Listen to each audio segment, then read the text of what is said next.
Okay, let's finish off another one of our stamp sketches from the previous live stream. This foundation right here, the stamp sketch, was created on a semi-gloss cardstock, okay? It means it's sealed off and it's a little bit more kind of satiny than a matte, okay? But the paper, I feel it's a really good kind of in between a matte and a gloss. Gloss is really well glossy and coated, so that you get a lot more ink retention on the surface. They use it for things like movie posters, book covers, business cards, things like that. Attention getting things. Okay. But sometimes if you want to use something like colored pencil on a piece, you need something that has a little bit more tooth to it, okay? It's not going to be the ideal surface for colored pencils because you want to use a matte, for that. But the semi-gloss does take colored pencils pretty well. You just can't build them up quite as much as a matte paper or a colored pencil kind of specific type of surface, but it's good enough for our purposes in stamping.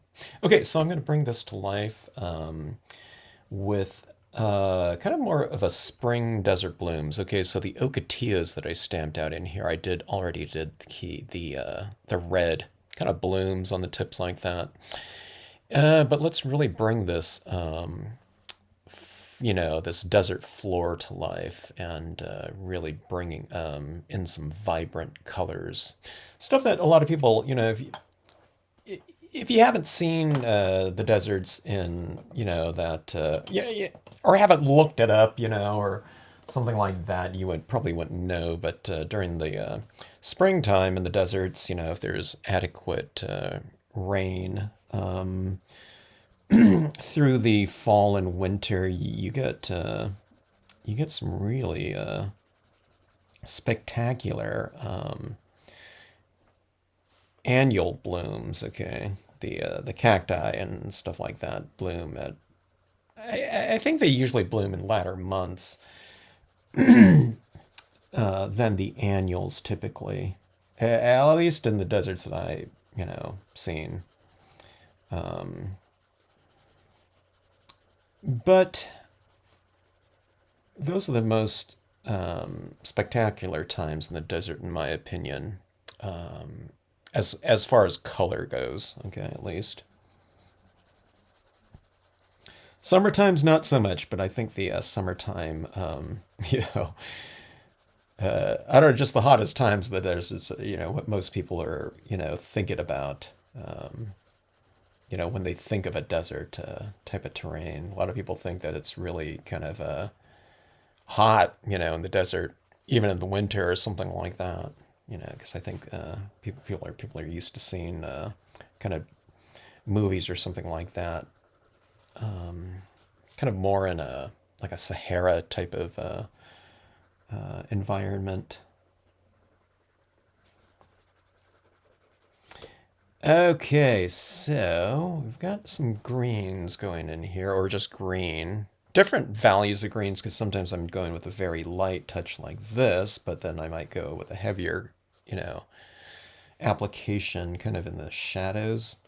But I'm also kind of not layering my colored pencil down too heavily because I want to use different values and kind of tones of whatever color I'm going to be applying. So I want to use other greens in here as well. But the thing on the about this type of kind of smoother cardstock is that, like I said, it's not matte, so it doesn't have, it's smooth, so it doesn't have these texture to it, tooth they call it in papers.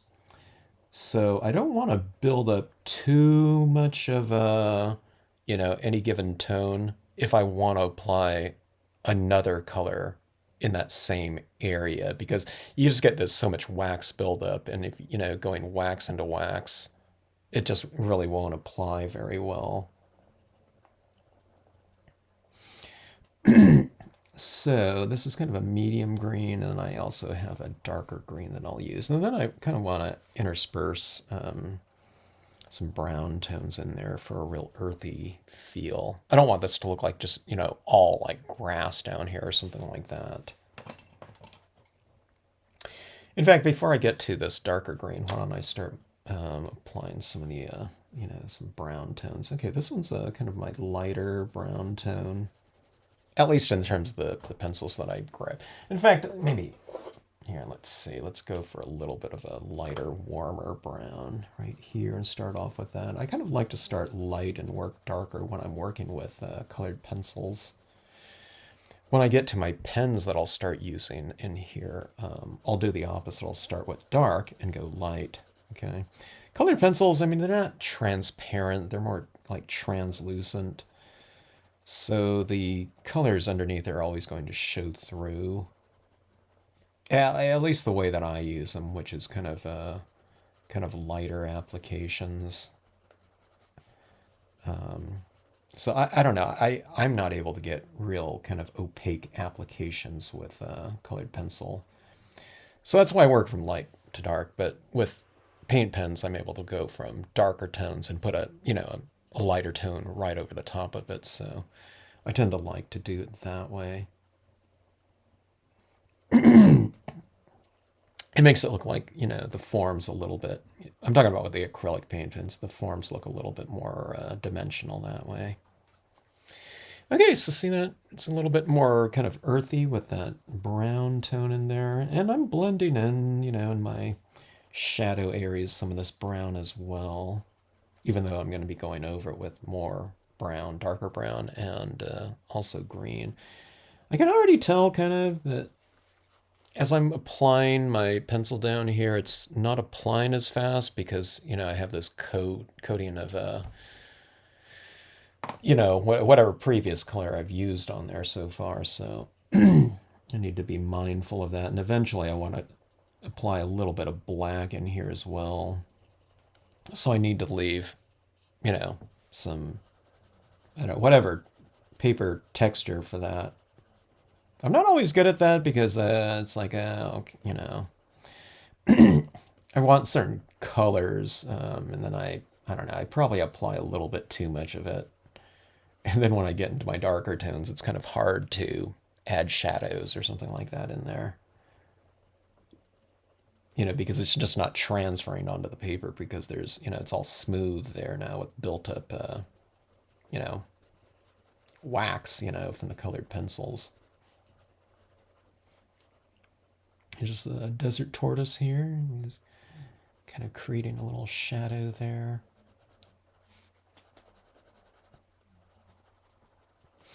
Okay, so, kind of developing a richer palette as we go. Let's go to the darker brown now.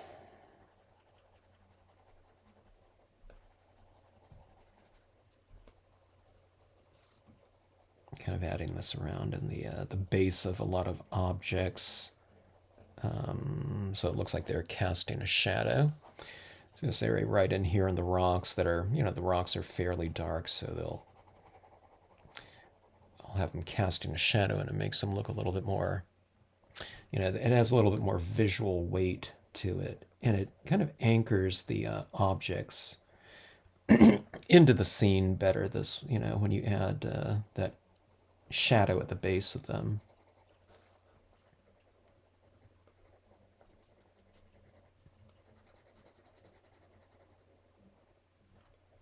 So that being said, when I get to my darker colors, I tend to use less of those colors than I did with my lighter colors. Lighter ones, get a little bit more of a whiter coverage.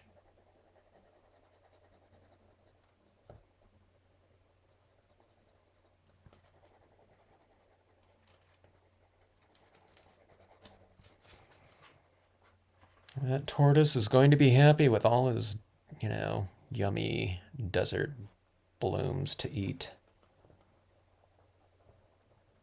See, some of the areas I'm keeping it lighter than others. That creates lighting at the same time that you're doing your coloring. So if you retain some lighter areas like that, yeah, you're creating a lighting scheme at the same time. It doesn't mean it's harder to do. It just means, you're retaining, you're not coloring everything completely. So it's actually less work because of that. Less work in terms of coloring, okay? Some people think, oh, lighting's kind of tough for them.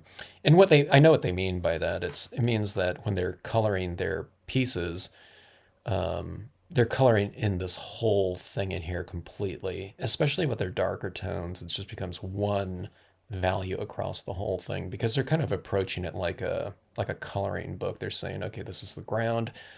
I'm applying brown in here, you know what I mean, over the whole thing like that. But kind of vary it a little bit more, and and you'll be set. Just when you get into your darker tones, remember to retain those areas that you left lighter with your lighter tones, okay? Usually people are very conscientious about retaining, more lit areas, more of the white of the paper or something like that with their lighter tones. But as you move through it, you kind of get a little bit more comfortable.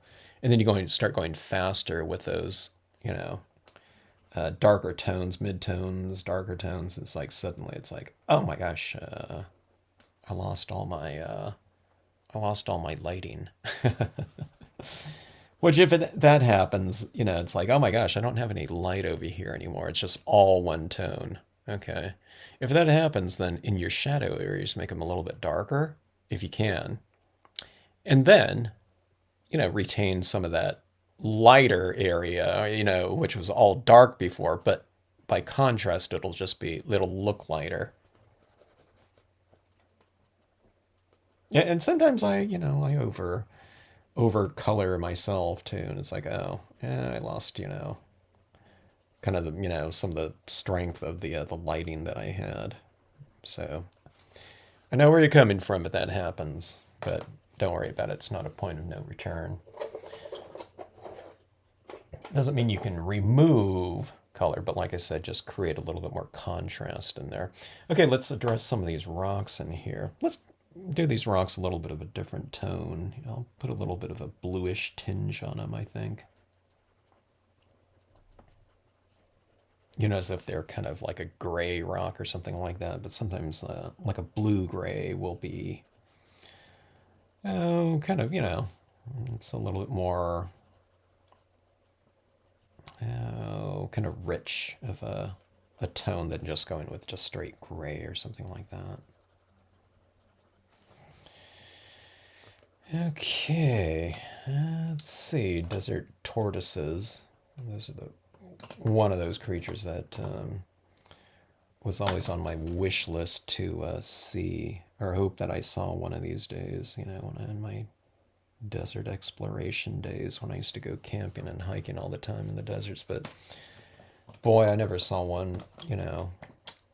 For with having many trips to the desert. Some of my friends, would come back and have like photos of some desert tortoise. Like, oh man, I wish I could see one of these days. And finally saw one, and it was in a springtime type of setting with a super bloom. And okay, so I went all those years without ever seeing one and doing like a lot of desert hiking and camping and many trips to different areas, where they are, but I've just never seen one. But then we were driving around one time and on this one road, and here's a one desert tortoise right there walking across the road, and then I don't know, just a few feet from there was another one, So we did stop the car and get out and check him out, and then just I don't know, not too far away, here's another one. So we always say like 3 desert tortoise all within a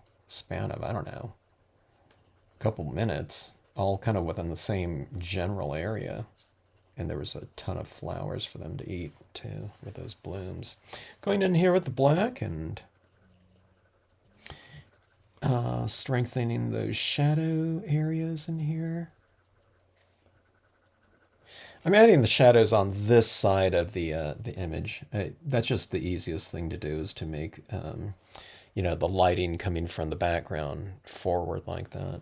Let's see, let's anchor the our little desert tortoise again too.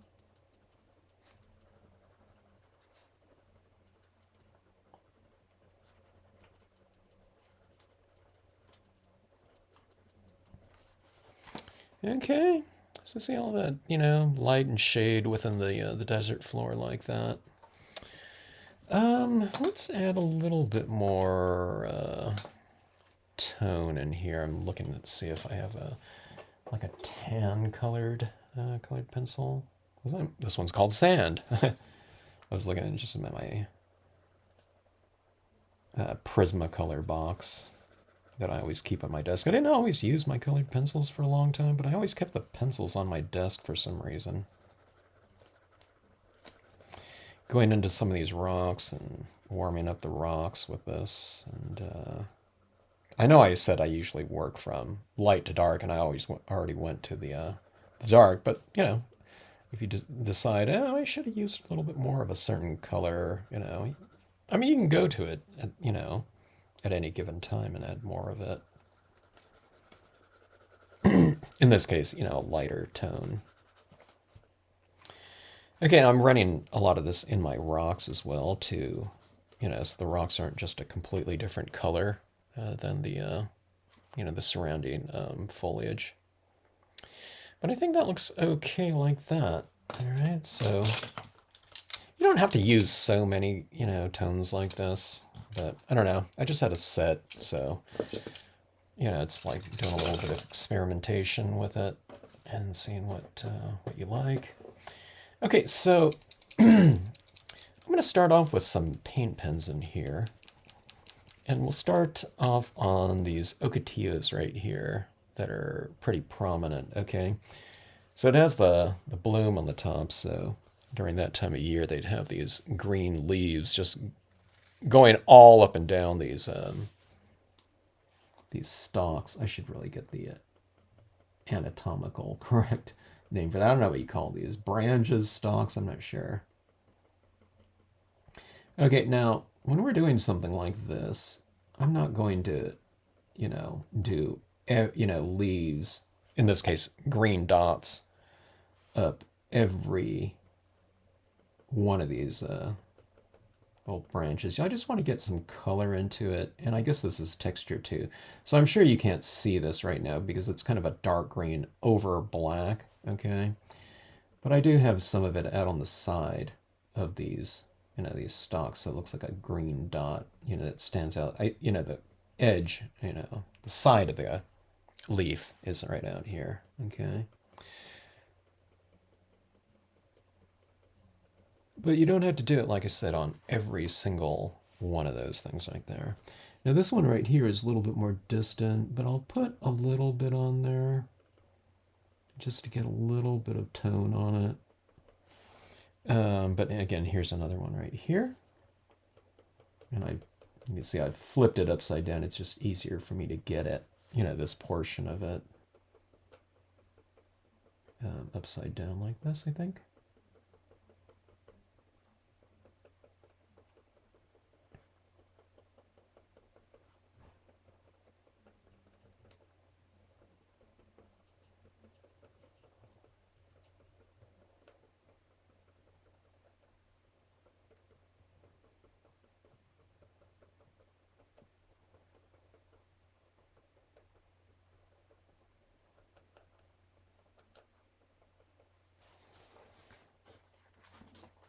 Okay, so that's a pretty dark green there. Let's bring in a little bit of a lighter green in here. Let's try this one. Now this is probably a lighter green than typically what you'd see on there, but I just want some of these leaves to kind of look like they're reflecting some light or something like that. Okay, I haven't used this in a while, so that little ball in there was kind of stuck. Okay, that should do it. A little bit more of a kind of yellow green. I'll put that in some of these areas. That looks pretty decent. I mean, it certainly stands out more. Now, I don't want it to stand out, so much like this color green is on, on an ocotillo. I just want to give these tree, whatever plants a little bit more, kind of a presence, I guess. So you put a little color on them, they kind of stand out a little bit more. They stand out more, I don't know, in a subtle way, if that makes sense. They look like they're kind of, makes them look more three-dimensional, I guess I should say. Having that little bit of variation in there and a little bit of contrast, um, you know, as kind of minimal as it is. Okay. I think I'll save this one too. I think I could use it all in these bushes here. But, okay, let's get to it. We're going to get pretty bold here, okay? We're going to go with some big, bold desert blooms in this scenario. So let's see. Let's go with, we'll start off with them yellows in here. That's really a big, prominent type of color in the, springtime desert super bloom. We'll add this, on the desert floor here. I'll kind of cluster things a little bit. I don't know, one of these days I'll go just, have the whole desert floor just nuts with yellow orange or something like that. But on this one I'm gonna, be a little bit more selective, I think.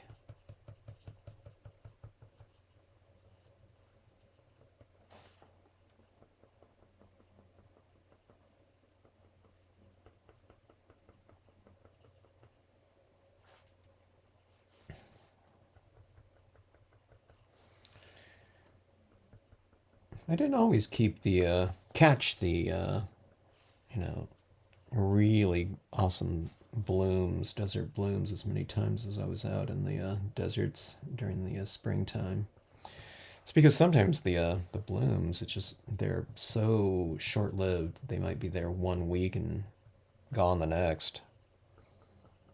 And but one time I did catch it, and it was just like wildflowers everywhere. It was really spectacular. And it's not just everywhere, and it seems to be, if you catch it, there might be some at different elevations and different areas, and it's not always consistent. It's like, okay, every, you know, February or March, there's going to be blooms in this area or something like that, and it might be different. You might get like different flowers there, if there are, the next year. Okay, so there's my yellows in there. Look at that. And let's go to some purples in here. So I'm seeing what other violets I have here. Ew. Here's a lighter one. Maybe we'll use some of that too. And I'm going to put this one on these bushes in here. I did that for this piece right here, and I thought that looked pretty good. I can see this purple, this all violet tones in my flowering bushes. I'm going to give a larger dot in here on some of these. It's because I want to put kind of a lighter dot right over the top of them.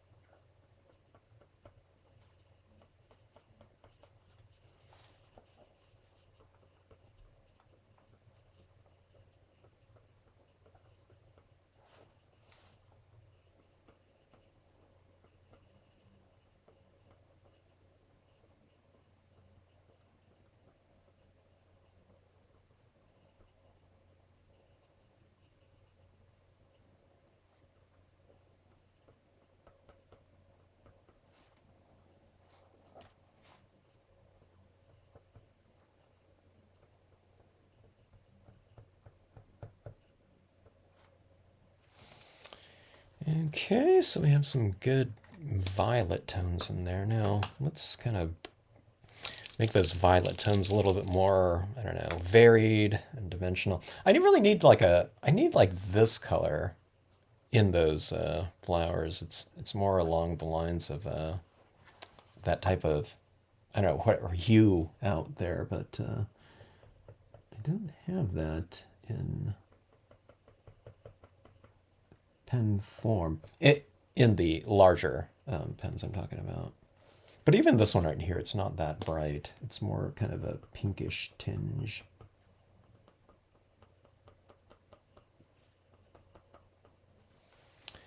All right. I just put my hand in some of that paint right there. Is still a little bit wet with the light green. I didn't smear it or anything though. Okay, actually, let me try this one right here and see if I can get a little bit of a brighter, pink. Yeah, it is. It's a little bit brighter. Yeah, that works. It doesn't take too long to add these in. Even if you have like a lot of dots in here, we're just talking about, a few minutes.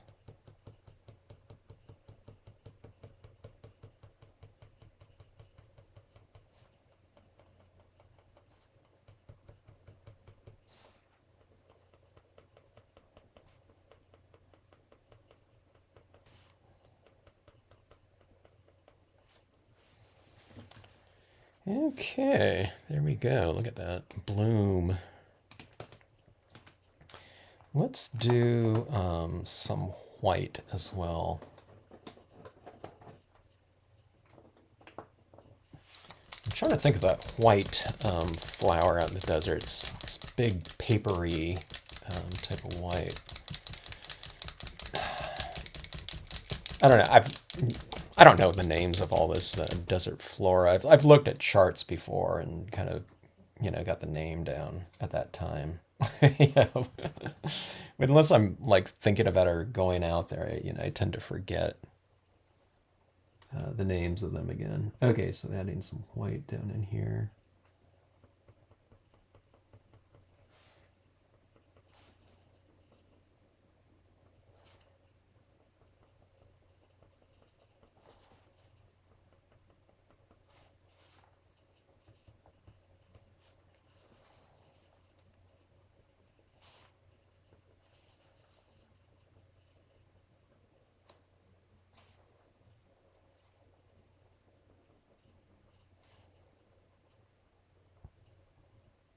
That desert tortoise is in, I don't know, whatever, springtime heaven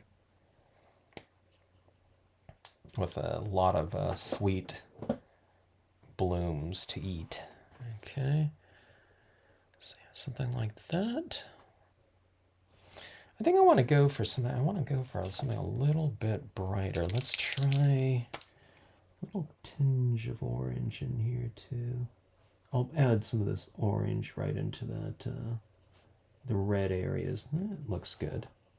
Maybe I'll be a little bit, I'll apply it a little bit more kind of sparse than, the yellow. But, let your eye just be the judge of it. See that right there? It added a little bit of a kick to it. This is a kind of a more intense color, I guess. All right. So one of the things I'm going to do here, because I didn't do anything in the sky, in terms of color, I just want to have this somewhat muted in here and kind of atmospheric. So what I'm going to do is I'm going to add in some white pigment ink in here to make it look kind of like foggy, like a morning mist or something. I have glitter all over myself. And we'll add that right down in here, but I don't want to do it right now because the acrylic paint that's in here, especially in the areas that I did a lot of layering,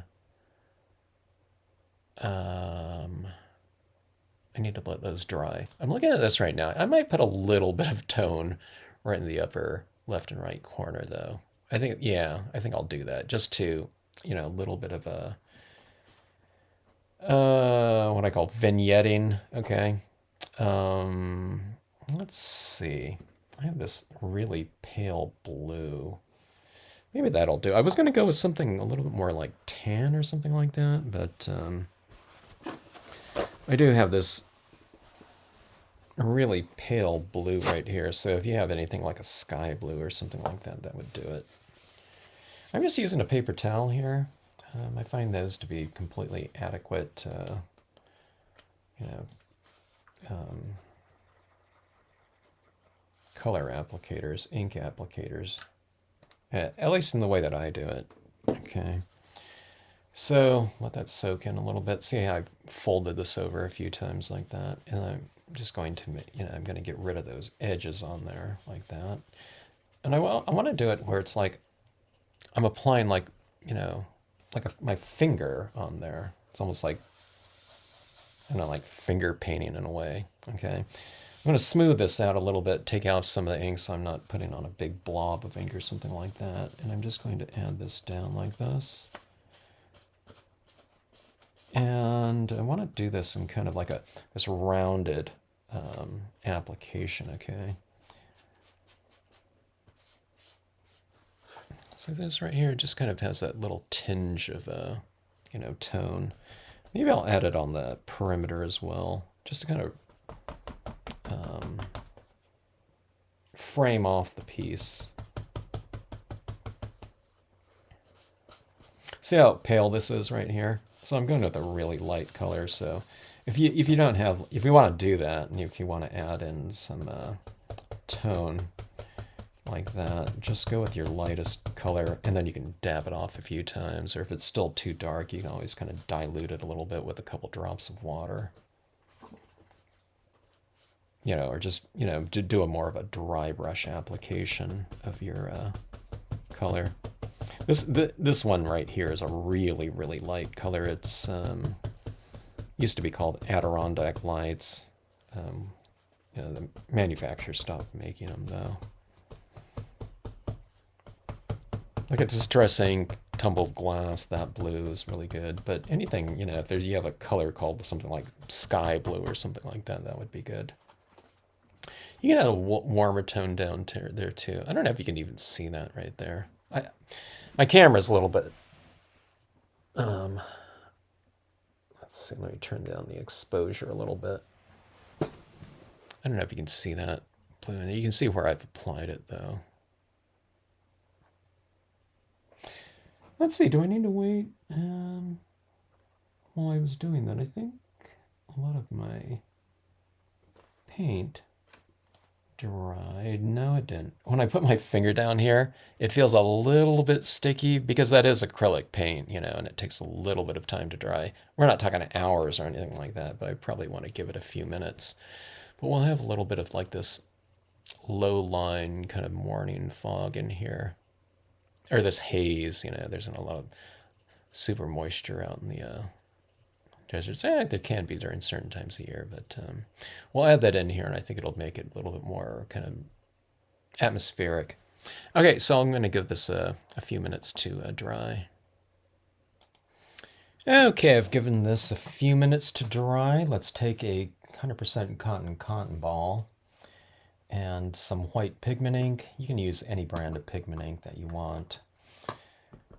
You take your cotton ball, and it's going to look all kind of fuzzy like that, so you kind of smash it down like this until it gets nice and flat. Okay, you can see that right there. Load it up pretty good, though, a few times so that you build up enough ink in the back of it. I don't know. Depends how wet your pad is. Don't overload it, I guess, too. If it's a brand new pad and you haven't used it, just kind of be aware of how much ink you have on here. Now I kind of want to be doing a somewhat of a kind of a dry brush approach, and just a dry tap or something like that. It's not a brush here, but a cotton ball. But you kind of want to apply kind of a drier application. We don't want blobs everywhere. Okay. Let's see here. Here's a piece of black paper. I'll show you kind of the amount. Okay, so see that right there? As you're tapping down like this, I'm tapping kind of lightly like this. And, you know, that's just the amount that's on there. It's not a big blob, you know, paint like that, okay? So a cotton ball is very light and airy, and that's what I want. I want a kind of a light application of it because this is supposed to represent mist, okay? All right, now I've tapped off all my ink. Here I need to reapply here. Now you want it to do it where it's almost like a couple taps and you can't see anything, okay? And only through like repeated tapping does it start to kind of appear on here. That's the touch. So the mistake some people make if they're doing this for the first time is they do a couple taps and it's like, I can't see anything else. So they smash it down and they get a big blob, or they re-ink and then it just goes straight into there because they want to see some results after like one application, okay? But that's not it. You just kind of want to kind of dab down. See that little bit of ink on there? And I like to apply it at kind of the base of some objects, okay? It's usually where something light meets something dark. So, you know, this is lighter down here, and you can see that rock there. Now that's the dark area of it. Here's this tree right here. And I'll start down here at the base, and then I'll just kind of put a little bit of, you know, that haze down there like that. And that's about all it took right there. See that? Now it doesn't look so, you know, uniform and mono value. It looks like there's a lighter area down here, and it gets darker up top, okay? Now sometimes the more distant objects too, if you want to kind of really kind of push them farther back in the distance visually, what you can do is you can apply that tone down there. Now look at that Joshua tree out there in the distance. Okay, let's do a little bit more on this one too. I think that looks pretty good. Now, as this white pigment ink dries, one of the things that happens with it gets a little bit more see-through, so it's not going to be as light as that. It'll get a little darker as it dries, okay? But then you can apply more if you want to. It's almost a good thing that it does that, because if you overdo the application of this, and it's like, oh my God, it went too white. Sometimes when it dries, it looks darker. But again, you don't want to be, you know, put on a huge slathering of it.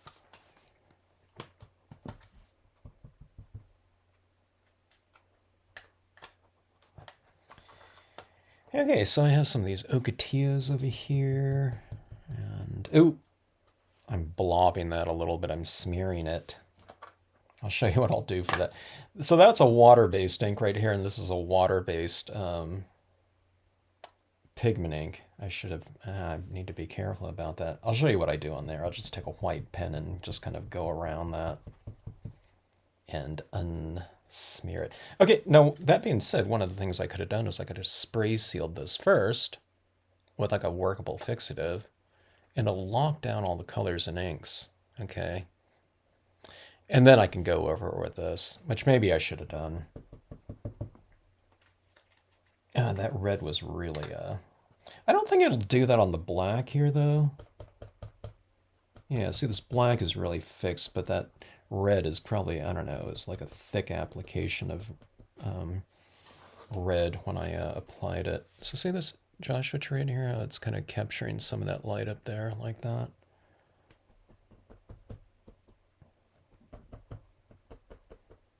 So you have just the light kind of hitting your objects in different ways throughout here. It makes it kind of more atmospheric. Let's add some of this into these branches. I'll avoid the, you know, the red kind of bloom, ocotillo blooms in here.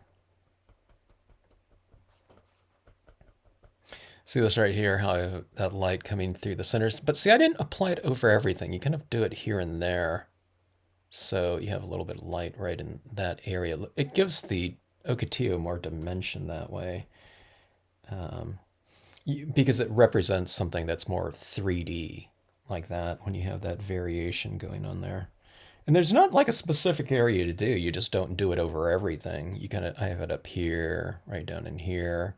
But it would look just fine if I put it up here and not down in here. It's just, you're giving, variation to it.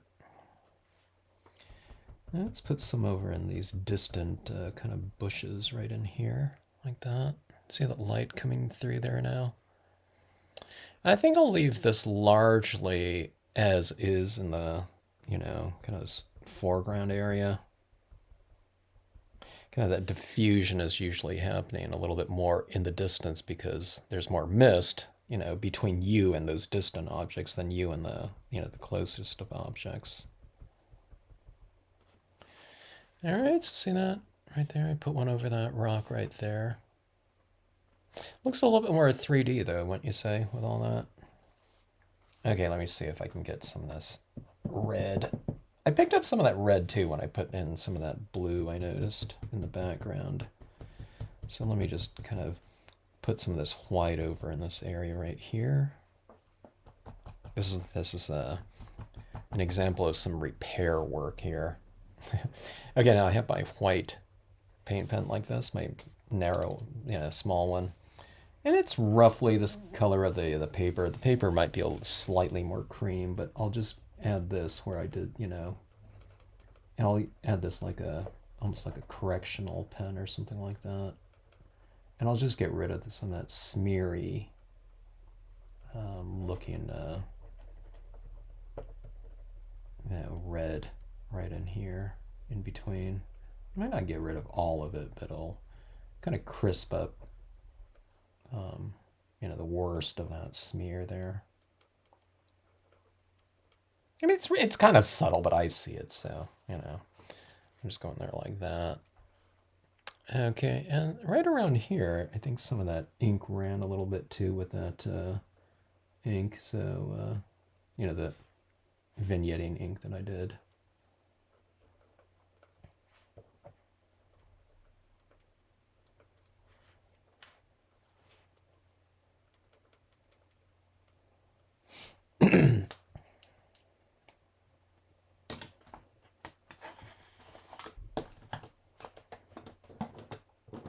I'm gonna get my big white paint pen right here. Here we go. I needed a little bit more output.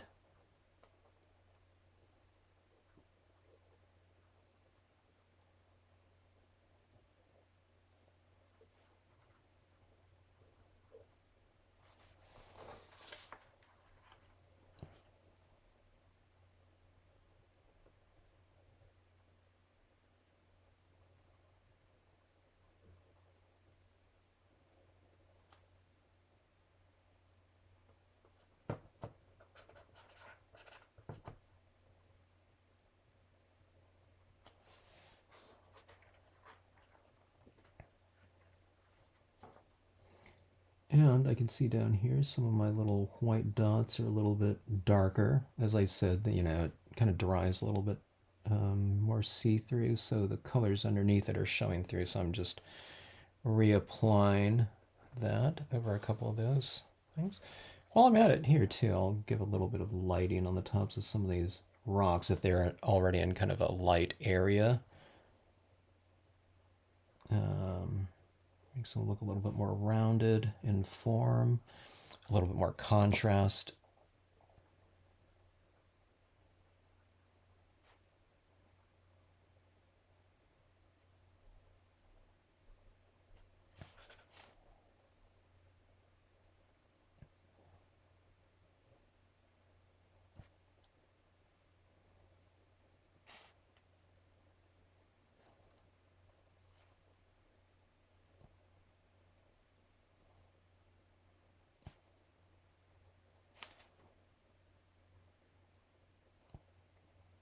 Doing this with the, the finer point, extra fine pen would be a better idea, but I don't know. While I have this out, I'm just going to use this one. It's fine. Okay, so anyways, that is that. See my rocks in here with that little white highlight on the top of them, like that? Looks like it's capturing the light a little bit more. You can see that kind of white pigment ink here throughout it, especially on the Ocotillo there, huh? I guess on everything, though. It kind of... Everything looks like it's the light looks like it's glowing now in here, you know, whatever this desert light, right?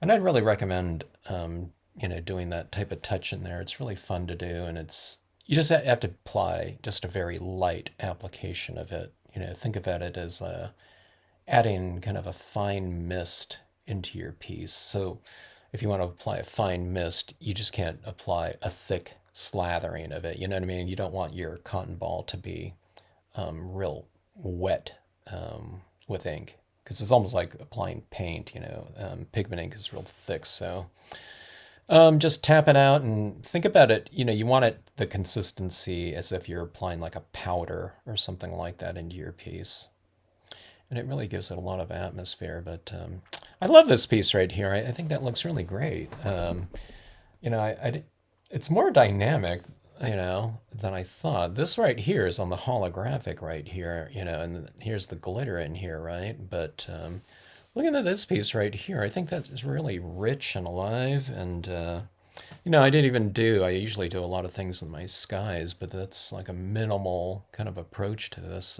piece right here. So I'll mat and frame this off with something, and I'll take a look and see what that looks like here.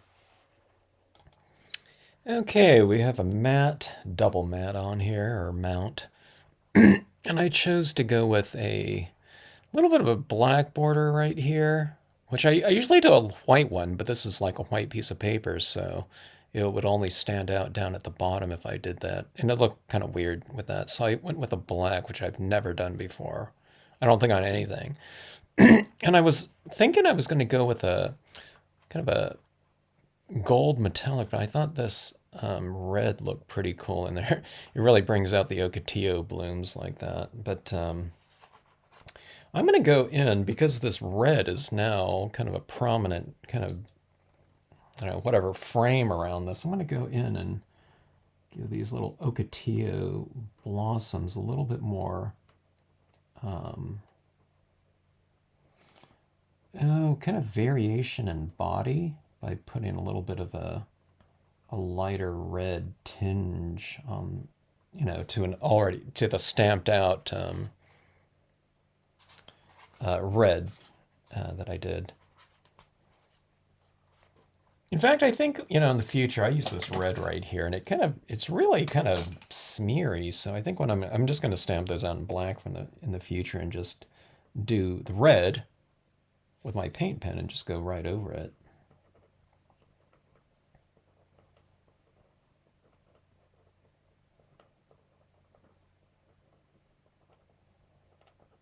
So I'm not coloring in the whole little flower. I'm kind of going over, I don't know, covering a decent amount of it, but not everything. And I'm going to put some red on this more distant one too. Now that I have this red framing on here, it's kind of the theme of the piece.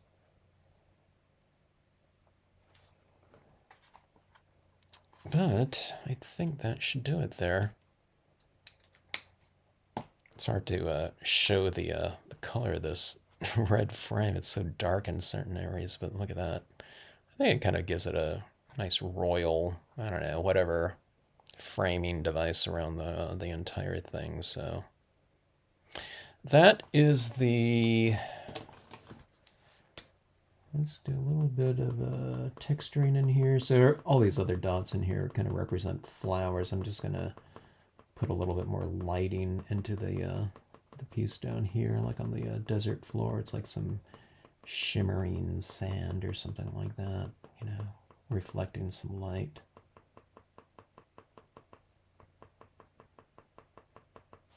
I'll give the bushes a little bit more shimmer while I'm at it, like this.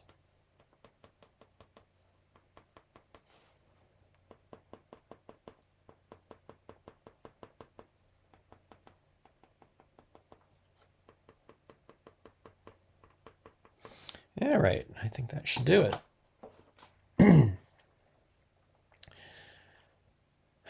The desert in spring. Quite a show. In reality, I'm talking about on the real deserts. But yeah, you can bring in all these extra little colors in here. Like I said, I wish I had a little bit of a brighter, kind of super magenta-y looking color. Um, that would be more akin to like this, but that color just doesn't apply. I don't know, this pen right here. There's certain colors that they just can't seem to get super well in pen form. That looks pretty good, but when you're doing it over the top of, other colors, this one is real see-through. It looks pretty good on a white piece of paper, but yeah, I don't know. I guess it's improving a little bit. I wanted more of that real magenta color. You really see that in out in nature, like on certain plants or flowers, especially. It's not too bad, I guess. We'll see what it looks like when it dries. I don't know if you can see it. It's a little bit more like a brighter tone in there. But all right, so another stamp sketch down. First two filled in, made them real kind of, spring-like, of course, which we don't have to do. We can just go with browns or something like that, or, whatever other tones you want to use. But I really love the cactus and or the deserts in springtime when there's a lot of different, spectacular colors out there. So the deserts are alive. Thanks so much for watching. Hope you enjoyed it. Thanks always for tuning into the Stampscapes channel.